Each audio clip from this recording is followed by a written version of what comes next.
Tere! Mul on väga hea meel, et teid on siin nii palju, sest teema on väga oluline, väga võimas, elumuutev.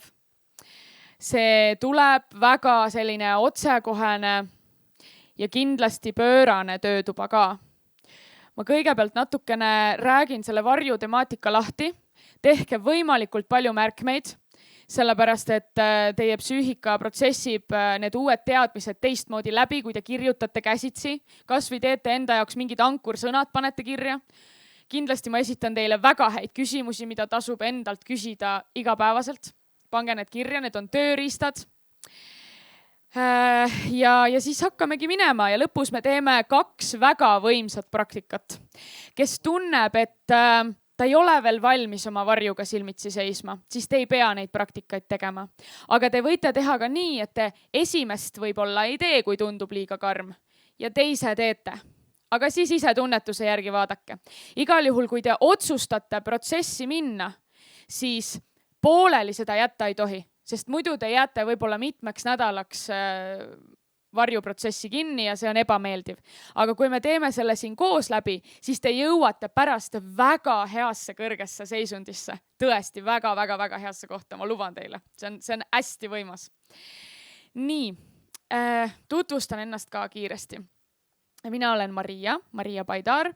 Ma olen juba 10 aastat tegelenud inimestega enesearengu valdkonnas. Igapäevaselt ma teen erinevaid selliseid coachingu taolisi individuaalseansse, aga ma olen oma töökogemuse käigus välja töötanud ühe väga võimsa eneseteraapia meetodi. Ma kutsun seda polüteraapiaks ja võt selle polüteraapia meetodi kaudu ma siis igapäevaselt inimestega tööd teengi. See on selline hästi praktiline ja otsekohene ja igaühe peal igas olukorras rakendatav. Ja siis ma teen igasuguseid koolitusi, suuremaid laagreid. 3. raamat tuli just välja, väga soovitan seda. Ja niimoodi toimetan. Ja täna me räägime siis varjuküljest. Psüühika varjuküljest. Meil tekkis enne minu elukaaslasega, tema istub seal kõige taga nurgas, tema on abiks meil täna. Lehvita ka, kõik vaatavad siin, kes see on, see imeline mees. Et tema aitab meil täna ruumi hoida, võite iga kell talt ka küsimusi küsida, kui vaja. Ja meil tekkis täna temaga arutelu, et huvitav, miks inimesed tulid siia töötuppa või miks nad tulevad, miks neil tekib see tunne, et vau, varjuküljest tahaks küll rohkem teada saada. Meie kahekesi pole enam adekvaatsed hindajad selles mõttes, sest et me tunneme seda teemat hästi sügavalt juba. Aga just huvitav, et mis tunne teil tekib? Öelge lihtsalt paar märksõna või mis tunne teil tekkis, kui te lugesite, et varjutöötuba, seda tahaks küll. Aksepteerimine? Transformatsioon? Potentsiaal? Okei, väga hea. Mis veel? Vabanemine? Tervenemine? Väga hea. Mulle meeldib, väljakutse minu lemmik varjukülle juures. Okei, väga hea. Saladused. Kellel meist ei oleks saladusi, eks ju, jah? Uudisimu ka. Väga tore. Julgus. Väga hea. Nii, mis asi see varjukülg siis on? Varjukülg on see osa inimese psüühikast, kus on peidetud kõik ebameeldiv. Allasurutud tunded, ebameeldivad isiksuse omadused, traumad, ihad, fetišid, hirmud, läbielamised, saladused, sõltuvused. Kõik see, mida me eitame iseenda kohta, mida me ei taha vastu võtta, mida me ei taha tunnistada, mida me ignoreerime. Ma kohe jõuan sinna, et miks on varjuküljest nii oluline rääkida, aga uurime natuke veel, et kus kohas varjukülg ennast meile ilmutab? Kindlasti unenäod. Kõigil on olnud selliseid hirmutavaid, šokeerivaid unenägusid, et issand, kust see nüüd siis tuli?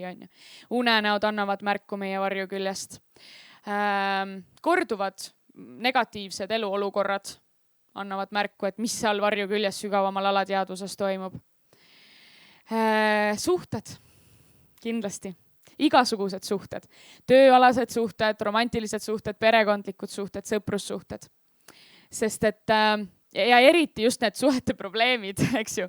Sest teised inimesed, see pange nüüd endale kirja, peegeldumisseadusest saadakse väga valesti alati aru. Peegeldumisseadus tähendab seda, et teised inimesed peegeldavad mulle seda, kuidas ma iseennast kohtlen. Mitte see, kuidas ma teisi kohtlen, vaid see, milline on suhe iseendaga.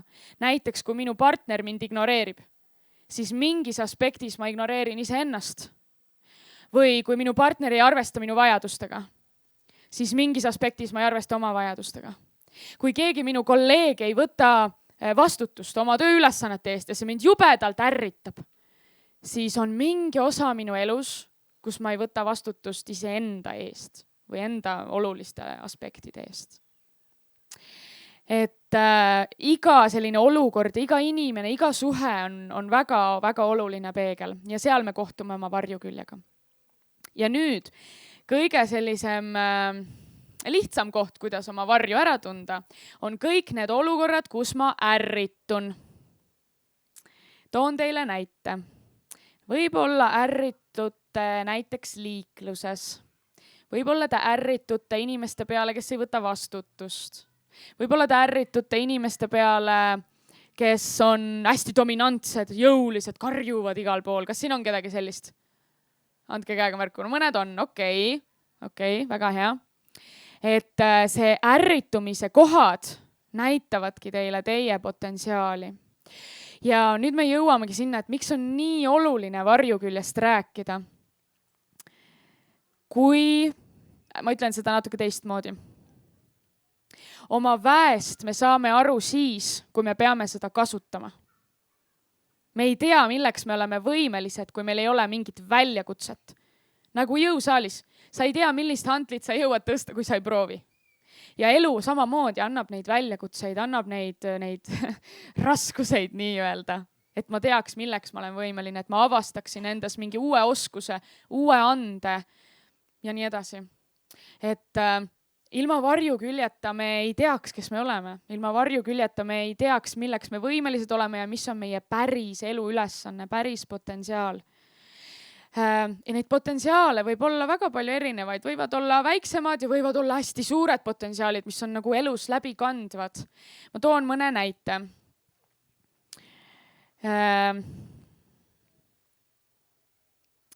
Ma mõtlen, kumba ma valin enda isiklikust elust. No ma võin mõlemad ka ära rääkida.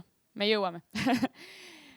Näiteks minu elus on olnud üks esimene sügav varjukogemus, on olnud üksindus. Mind on saatnud väga-väga suur üksindus. Ma ei ole suutnud, väiksena lapsepõlves, ma ei suutnud luua sotsiaalseid sidemeid väga. Koolis samamoodi. Ma olin alati väga enesekindel, väga selline nagu endas kohal, lõbus laps, aga teistega mul ei meeldinud väga suhestuda. Ja ühel hetkel, kuna ma koolis hakkasin kaitsma neid nõrgemaid, keda kiusati, siis mina sain selle kiusamise enda peale. Ja see selleks, elasin üle. Ma elasin nagu nii koolist väljaspool täiesti teistsugust elu juba. Ja see üksindus ja see kiusamise kogemus näitas mulle potentsiaali, kuidas ennast kehtestada, kuidas enda eest seista, kuidas oma piire seada.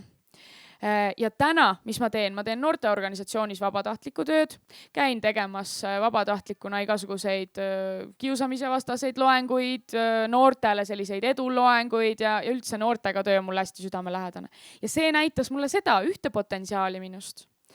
Siis näiteks alles 2 aastat tagasi hästi sügav varjukogemus minu jaoks, millal ma hakkasin ka varjukülje raamatut kirjutama. Ma arvan, et see tuleb nüüd aasta lõpus välja, kui hästi läheb. Aga ma sain väga tugeva borrelioosi ja nüüd, kui keegi mõtleb, et mingi puugihammustus, on ju, keegi juba raputab pead, et ei ole, et see on väga hull asi ja tõesti on ka. Tänaseks ma olen sellest juba nii palju tervenenud ja ma olen väga tänulik selle eest, et õiged inimesed sattusid minu ellu. Aga see borrelioos andis mulle nii tugeva varjukogemuse, see oli täiesti õudne. Aga ma olen väga-väga tänulik selle eest, sest et siis ma õppisingi tundma, mis see psüühika varjukülg tegelikult on ja kuidas see pöörata kohe valguseks, kuidas sealt tulla niimoodi kergelt välja, et ei peaks sealt pikalt kannatama. Sest minu hasart on alati olnud avastada, kuidas lõpetada ära inimeste kannatused niimoodi universaalsete tehnikate kaudu. Ja see kogemus tõesti aitas. Ja mis potentsiaali see siis mulle näitas? Potentsiaal oli see, et kuidas oma keha kuulata, kuidas iseenda eest hoolitseda, kuidas oma keha eest hoolitseda, kuidas luua seda füüsilist tasakaalu, sest varem ma seda ei osanud. kohe üldse mitte, ma kogu aeg astusin oma piiridest ise üle, põletasin ennast läbi, töötasin liiga palju ja nii edasi, nii edasi, nii edasi. Et see oli väga-väga suur õppetund ja varju kogemine ka.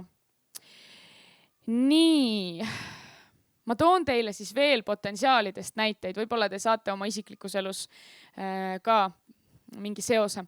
Andke käega märku, keda ärritavad need inimesed, kes on väga aeglased, jäävad igal pool ette, loivavad ringi, on kasutud loodrid, sellised ajavad kohe närvi, mis nad venivad, no mõned käed ikka tõusid, okei, väga hea. Siis teie varjus on peidus potentsiaal sügavaks mõõtmatuks rahuks. Selline potentsiaal. Nüüd enne ma küsisin, et keda ajavad närvi inimesed, kes nagu on siuksed, suruvad oma tahtmist peale ja on ülejõulised, ülekompenseerivad, siuksed sõidavad piiridest üle kogu aeg. No andke käega märku, okei, ikka on inimesi. Siis teie varjus on peidus äratamist vajav sõdalane. Teie potentsiaal on oma piire kehtestada, ennast kehtestada harmooniliselt ja tasakaalukalt.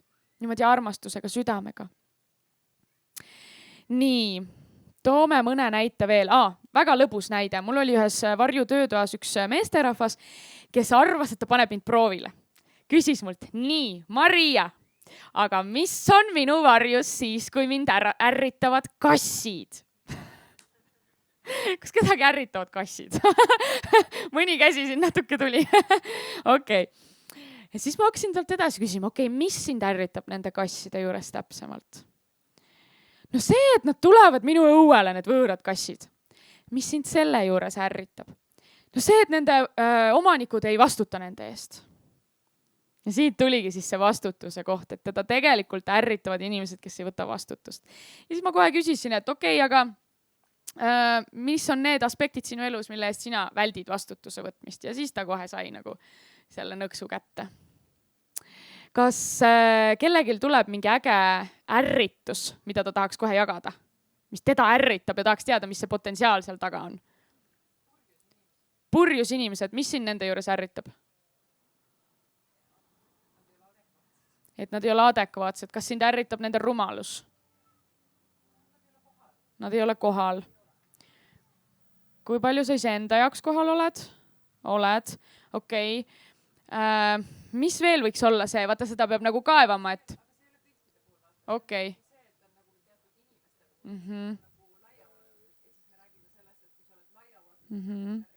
Just. Okei, aga üks konkreetne inimene. Mis sind tema juures ärritab?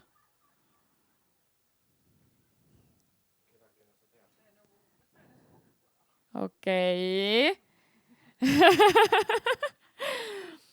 Nii, ja milline aspekt sinu elus on selline, kus sa tunned, et sa peaks ennast kokku võtma?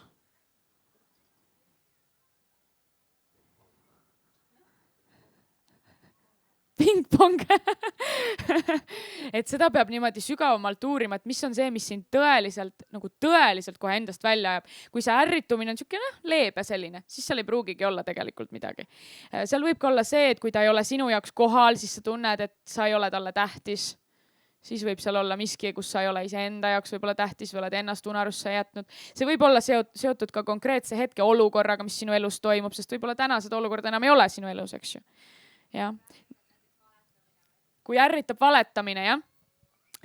Iseenda ees ehedus, iseendale mingis aspektis valetamine sellisel juhul on see peidetud koht seal. Ja potentsiaal on ausus ehedus iseendaga.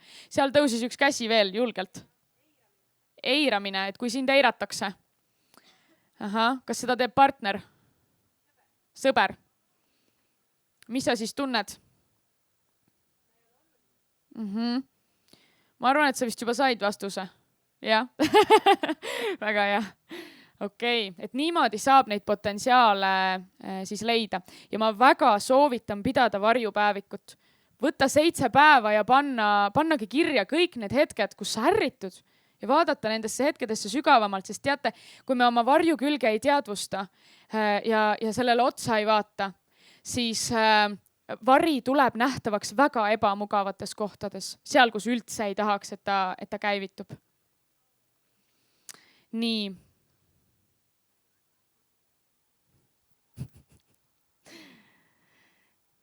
Ma korra mõtlen. mis mul on oluline veel ära rääkida, enne kui me praktikasse läheme. Tuli meelde. Meil igal ühel on oma varjulugu. Ja see varjulugu piirab meid, hoiab meid tagasi unistuste täitmisest. Kui enne Ketterdali rääkis siin õnnelikkusest, õnnelikkuse saavutamisest, siis sa võid lõputult teha häid positiivseid tegevusi. Sa võid lõputult püüda oma mõtteviisi muuta. Kõike seda on ju. Teha praktikaid, vaimseid praktikaid. Aga kui sa ei ole aus endaga oma varjukülje suhtes, see võib väga-väga kole olla ka, siis ükskõik, mis praktikat sa teed, see ei toimi, sest et sa lähed vastuollu enda alateadlike programmidega. Sest varjukülg on ka sinu alateadlik programm. Ja need tuleb ära valgustada ja ümber teha. Ja seda ma täna teile õpetan, kuidas. Kui sa oled oma varjuküljest läbi murdnud, siis see on tohutu vägi, isiklik vägi, mille sa saad enda kasutusse. Muidu juhib sinu varjukülg sind. Sa oled muidu enda hirmude, traumade, läbielamiste ohver. Ja keegi ei taha see olla ju, eks? Nii, varjulugu. Millest see meie varjulugu tekib? Varjulugu ikka lapsepõlvest, ikka sellest hetkest, kui me kogeme, et me oleme ebapiisavad, et me oleme valed ja me kohtume mingi valuga kusagil. Ja nüüd see valuga kohtumine annab meile selle esimese varju seemne, mis hakkab idanema. Ja siis on 2 varianti. Kas me läbi elu tõmbame oma ellu inimesi, kes jätkuvalt teevad meiega seda sama või panevad meid tundma samamoodi, nagu me lapsepõlves kogesime, või me hakkame teistele inimestele ise seda sama tegema erinevates olukordades. Selleks, et uurida seda inimest, kes meile nii tegi, et teda mõista. Sest kui me teda mõistame, siis me saame selle varju ära tervendada. Alles hiljuti käis minu juures üks, ma seda näidet ei räägi, see on natuke liiga karm, aga ma toon teise näite. Mul oli üks kursuslane, väga tore naine, soe, südamlik, nagu nii tõesti imeline naine, lasteaiakasvataja. Ja tema oli ka minu varjuloengus ja ta täitsa nagu värisedes, ta oli nii nagu šokis, kui ta avastas oma varjuküljest selle. Ta küsis mult, tal oli muidugi hirm seda ka tunnistada. Ta küsis mult, et miks minu varjuküljes on see, et kui need lapsed midagi halba teevad või käituvad halvasti, et miks ma visualiseerin mingeid jõhkraid karistamise viise või nagu täitsa jõhkraid karistamise viise. Ta täitsa oli nagu, kartis ise ennast, et miks tema sees sellised programmid on. Ja siis me hakkasime tema lapsepõlve uurima ja ta avastas, et tema endaga oli väga jõhkralt igasuguseid asju tehtud lapsena. Ja sealt see tuleb. Samamoodi oli mul üks teine kursuslane, üks noor mees, kes meestelaagris, ma korraldasin ühte meesteväelaagrit, mina, naisterahvas. Ja see oli kusjuures väga tõhus, meestele see väga meeldis. Nad võtsid ennast rohkem kokku. Okay. Et üks mees küsis, et samamoodi ta väga kartis seda väljendada, küsis, et miks tema varjuküljes on seksuaalfantaasiad alaealistest tüdrukutest. Ta on väga hea südamlik ja tore mees, ta ei teeks mitte kellegile liiga. Ja me jõudsime siis sinna, et tema isa on teda lapsepõlves kogu aeg alandanud ja väiksemaks teinud. Ja nüüd tema mehena tahab kuskilt saada mingit kinnitust või mingit sellist tunnet, et ta on ikka mees, et ta on üle, et ta domineerib. Selline näide. Et iga varjukülje taga on tegelikult soov vältida valu. Seda valu, mida ma olen kunagi nii intensiivselt kogenud. Ja oma varjulugu te saate uurida läbi mingite kannatuste. Vaadake, kui ma nüüd räägin, siis teil on seal ka töölehtedel need küsimused, eks ju. Kes töölehte ei saanud, vaadake naabri kõrvalt, järelikult vist said otsa. Et teil on ka need küsimused, et milline on minu varjulugu ja et ma soovitan pärast see tööleht endale ette võtta ja see tõesti läbi kirjutada käsitsi. Siis jõuab see protsess teile hästi kohale ja te õpite oma varjukülge sügavalt tundma. Nii, üks asi oli veel, mis ma tahtsin teile rääkida. Mu märkmed kustusid ära, ma pean korra mõtlema, mis see oluline asi veel oli. Kas siiamaani on küsimusi tekkinud? Mõni mahlakas varjukülje näide võib olla, kes kohe praegu julgeb tunnistada, jah, minu varjuküljes on selline asi.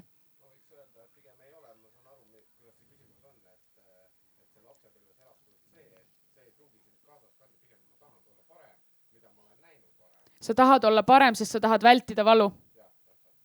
Aga seal all on ikkagi valu. Ta ei ole selline valu. Aga kui keegi tuleks ja vajutaks täpselt sellele nupule ja öeldaks, et sa oled nagu see. Ja see reaktsioon juba näitab, et seal on see koht. aga see ei pruugi, see võib olla väga nagu kuskil peidus. Okei, väga hästi. Tore, kui ei ole. Alati me ei ole valmis sellele otsa vaatama. Nii, meil on 2 kätt sealt. Ma võtan esimese käe kõigepealt. Seal taga oli esimene käe, siis ma kohe küsin sinult. Ja, palun sina. Ma olen ebaproportsionaalselt närvi selle peale, kui ma teen ise endale kogemata haiget. Ma löön oma varba ära või astun Lego klotsi peale. Ja see tekitab, ma ei lähe mitte ühegi teise asja peale nii närvi. Tõesti nagu. Mille peale sa tegelikult närvi lähed? No sellepärast, et ja ma olen mõelnud selle peale ka muidugi varasemalt, et sellepärast, et seda ei pidanud juhtuma. See oli siuke väike viga, mis tegi palju haiget. Okei. Ma ei pidanud sinna peale astuma, ma oleks võinud ette vaadata. Kas sul on olnud mingit sellist kogemust, kus sa lapsena näiteks või noorena oled kogemata teinud mingi väikse vea ja hästi saanud sõimata selle pärast? Või siis võib-olla tegidki vea, suure vea. Ja see ei pruugi lapsena olla. Okei. Siis alati võib uurida ka oma ema ja isa. Võib-olla sa oled näinud neid tegemas midagi sellist. Midagi, mingi loo võtnud nendelt üle. Okei, loll tunne. Võib-olla sind on siis Okei. Kas sind on tehtud rumalaks? Alavääristatud, naeruvääristatud? Oled seda kogenud, kohe tuleb see tugev tunne? Okei. Et seal võib neid asju olla. Miks ei teki kohe see tugev tunne? On sellepärast, et me surume varjukülje alla, sest me ei taha seda tunda. Sest me peame ellu jääma. Kui me iga päev valu tunneksime, siis me ei jääks ellu, me muutuks väga enesehävituslikuks. Ja kusjuures enesehävitus on ka varjukülje programm. Et ennast karistada millegagi. Igasugused sellised seksuaalsed hävituslikud fetišid on samamoodi varjuküljest tulnud. Nii, sinu näide, sa tahtsid küsida, jagada.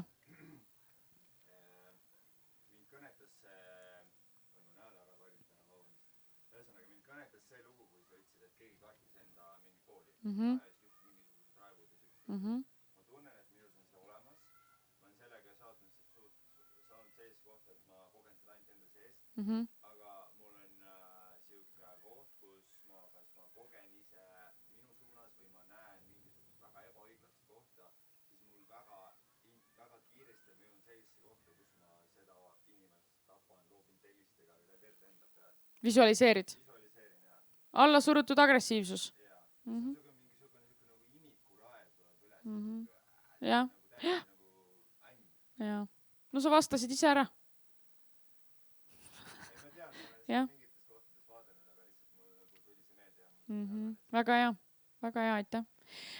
Toon ühe näite veel. Üks klient oli mul noor naine, kes küsis, et miks tal aeg-ajalt tulevad silme ette sellised visuaalid, kus ta näeb meeste ja naiste suguelundeid, mida kahjustavad mingid teraristad. Et tal ei ole kunagi midagi juhtunud. Ma tahangi teile karme näiteid tuua, et te saaksite aru, et igal inimesel tegelikult on päris õõvastavaid asju sees. Ja ühiskond õpetab meid seda eitama ja sellega mitte toime tulema. Aga tegelikult see kõik saab alguse kuskilt. Ja siis selle noore naisega me jõudsimegi sinna, et tal on olnud seksuaalsed väärkohtlemised ja tema naiselikkust on valeks tehtud. Ja siis psüühika keerab selle info kuidagi, ta paneb ühe pusletüki kokku, teise pusletüki kokku ja tekib mingi abstraktne võimendatud kujutis, sest et vari, kui ta on alla surutud, siis ta on alati agressiivne ja hästi jõuline. Ja ta tuleb jõulisemana, kui ta tegelikult on. Kui me võtame ta omaks, siis ta ei ole nii jõuline, siis ta lahustub ära. Ja varjuküljest tõesti, nüüd ma ütlen ühe korra veel seda, ikka kordamine on tarkuse ema, et varjuküljest tõesti peitub tohutu kingitus. Ikka väga suur kingitus, eriti kui me oleme spirituaalsel teel, enesearengu teel. Sest siis hakkab tekkima veel selline nähtus nagu spirituaalne ego. Ja see on veel nii salakaval, et seda on väga raske ära märgata. Ja sellepärast minu ülesanne ongi nagu natukene provotseerida ja trigerdada ja vajutada, sest kui emotsioon tuleb, siis järelikult on seal mingi varjukülg peidus. Kui ei tuleks ja inimene tunneb, okei, ma vaatan seda kohta endas, inimene on avatud, uudishimulik, siis ilmselt tal seda ei ole. Nii. Kuidas te praegu tunnete ennast? Küsi? Ei. Kas sa jõuad siis nagu ühtlase stabiilsuseni või sellise rahulolu tundesse või mis see nagu, kuhu me jõuame? Mis on see eesmärk, kuhu me jõuame, kui me järjepidevalt varju lahustame? Sa ei pea seda kogu aeg lahustama. Mõned varjuküljed on vajalikud ja kasulikud, mis tõukavad sind tegutsema. Mulle meeldib öelda, et mõned haavad ei peagi ära tervenema, sest et muidu sa ei täidaks oma elu ülesannet. Et niisama kaevama ei pea, tõesti, jumala eest. Aga neid mustreid, mis sind takistavad, no neid ikka ju tahaks lahustada. Ma toon ühe enda näite veel, aga ma enne vastan sinu küsimusele ära, et kuhu me lõpuks siis jõuame. Me jõuame oma potentsiaali rakendamisesse. Ja mina arvan, et on väga tervislik ja väga ilus, kui meie elus on mõlemat. Nii varju kui ka valgust. Tegelikult need jõud on üks ja seesama. Enne just Keter Tali väga ilusasti rääkis, et kõik oma olemuselt on neutraalne. Ja vari ja valgus samamoodi. Vari ja valgus lihtsalt on sündinud, või tähendab, nad on sündinud samast loovast jõust, aga nad avalduvad kas läbi varjukogemuse või läbi valguse kogemuse. Vastavalt sellele, mida meie hinge kasvamiseks parasjagu vaja on. Ja ma võin ise valida ja kui ma saan aru, et vari ja valgus on üks ja seesama, siis ma saan hetkega sellest nii-öelda maatriksist välja. Ma saan kohe hüpata ühest nii-öelda teise või keskmesse, kui ma märkan need mõlemad pooled ära, kui ma leian potentsiaali ülesse. Aga see oli väga hea, et sa seda küsisid, sest ma ei ole kunagi sellele niimoodi vastanud, et kui ma oma varjuga tegelen muudkui, siis ma jõuangi oma potentsiaali ja ma arvan, et see ongi iga inimese selline eluunistus, et elada päriselt kooskõlas enda kirega ja sellega, mida mina olen siia maailma tulnud andma. Selline elu on ju hea, on ju? No kuulge. Andke käega märku, teeme. Kes tahaks elada sellist elu, et ta elab oma kire ja potentsiaaliga kooskõlas ja seda rakendab ka? No aitäh, super. Väike selline füüsiline ankur ka, et jah, ma tahan seda. Okei. Nii, ja ma tahtsin ühe enda näite tuua, enne kui me läheme praktikatesse. Et minul oli üks selline vari. Ma väga-väga kartsin inimestega, mitte kõikide inimestega, aga nende inimestega, kellega mul oli vaja mingisugust koostööd nagu teha, mingit diili saavutada. Siis ma kartsin nendega neid kohtumisi või läbirääkimisi. Tohutu alaväärsus tuli minu sisse, see oli täitsa õudne. No, ilmselt see tuleb sellest minevikust ja üksinduse teemast ja sellest. Ja ma sain ühel hetkel aru, et ma ei saavuta mitte kunagi oma eesmärki, kui ma sellest lahti ei saa enda sees. Või kui ma seda omaks ei võta või kui ma sellest läbi ei lähe või silmitsi sellega ei seisa, sest ma tühistasin kohtumisi, ma ei tahtnud kunagi telefoni teel rääkida, ma alati kirjutasin e-mailis. No ma käitusin täiesti naeruväärselt ausalt. Aga see oli üks osa minust, kes tahtis vältida valu, kes kartis nagu seda alavääristamist või väiksemaks tegemist. Ja siis ma ladusin selle enda silme ette, et millist valu see alaväärsus mulle põhjustab, kui ma selle mustriga jätkan. Kui ma sellega silmitsi seisma ei lähe. Kuhu ma jõuan 5 aasta pärast, 10 aasta pärast, 20 aasta pärast. Päriselt ka. Sest kui ma vaatan enda ümber, siis väga paljud inimesed elavadki seda elu, kuhu mina võiks 20 aasta pärast jõuda, kui ma jätkan selle alaväärsusega. Ja siis ma sain aru, et ei, mingit varianti ei ole seda enam jätkata. Ja kuidas ma sellest siis läbi murda saan? Muidugi ma tegin igasuguseid praktikaid ja kujundasin endale seda uut isiksust, milline oleks see naine, kes läheb ja räägib edukalt läbi, on ju. Ja siis tuli lihtsalt hakata neid asju tegema. Tuli ennast nendesse olukordadesse hakata panema. Ma võtsin kõikide nende inimestega ühendust, kellega ma olin kohtumised ära tühistanud, leppisin kohtumised kokku, valmistasin ennast ette, mängisin peegli ees läbi need rollid, on ju, iseendaga. Ja esimene kord oli hirmus. Muidugi oli. Aga see läks esimese 10 minutiga üle. ja minu tõeline see olemus, kes ma tegelikult olen, kui ma inimestega suhtlen, väga vaba ja julge ja enesekindel ja rõõmus ja positiivne. See tuli välja pärast seda, kui ma lubasin endal teadlikult olla alaväärne see esimesed 10 minutit eesmärgiga, et ma valgustan selle varju ära. Lihtsalt tunnen ennast selles mugavalt ja siis saab see päris mina välja tulla, ilma selle piiranguta. Ja nüüd need praktikad, mis me hakkame täna tegema, need on väga-väga võimsad. Need on kindlasti hirmutavad ka, aga kui te sellest läbi lähete, siis te olete väga-väga suured sammud oma elus teinud ja see on võimas tunne, see on mõnus tunne tegelikult, kui te valust läbi lähete, jah?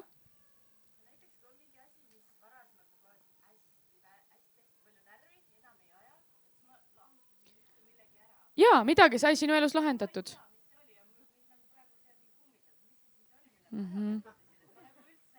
Aga mis see oli, mis sind ärritas?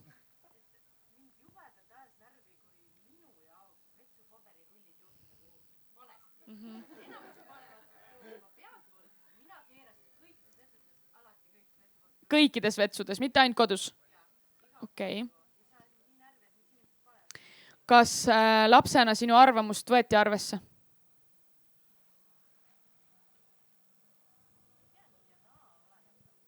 No neid asju ei pruugigi enam mäletada, sest see pole võib-olla enam sinu süsteemis niimoodi. Aga seal võib olla see, et jah, kas sinuga ei arvestatud või oli sulle väga oluline väljendada mingit oma vajadust sellel eluperioodil. Ja sa seda järjepidevalt ei teinud ja siis see hakkas väljenduma sellises väikses nagu kohas. Et näe, ma tahan näidata, nii on õige, mina tahan seda.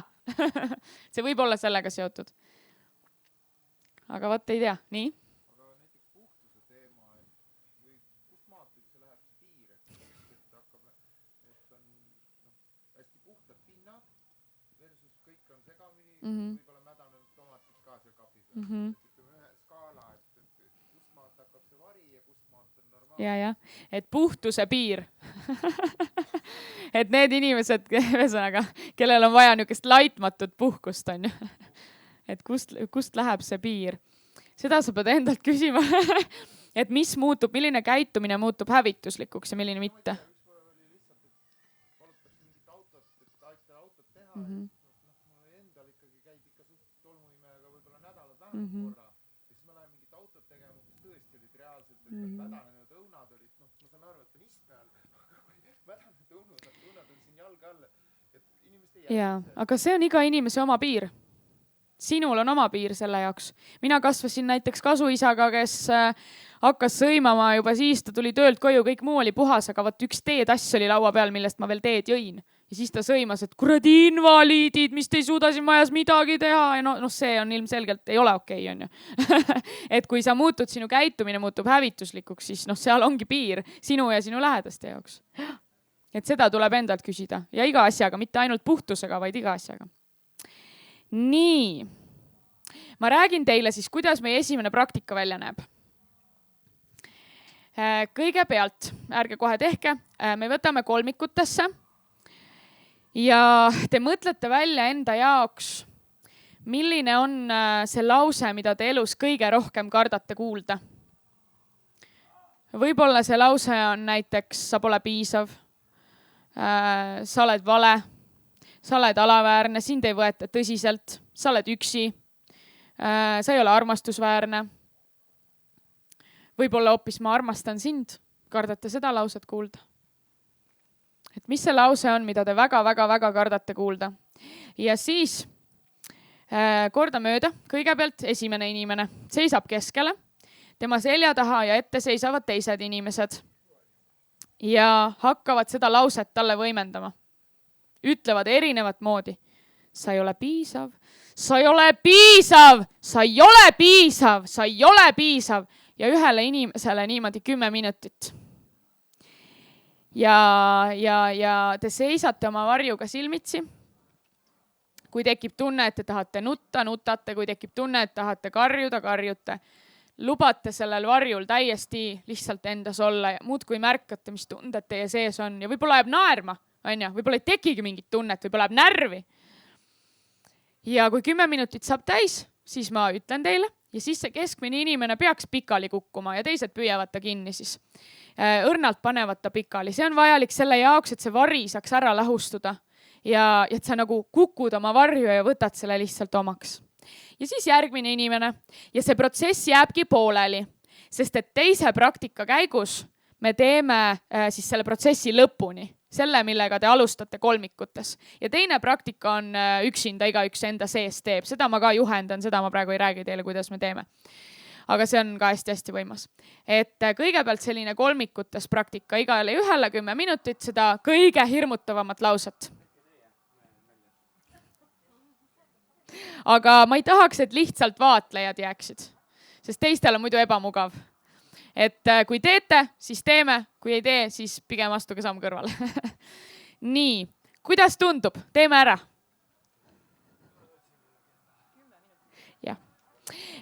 Võtke siis kolmikutesse, seiske juba asendisse ja siis alustame kõik koos. Ma annan märku, kui me alustame.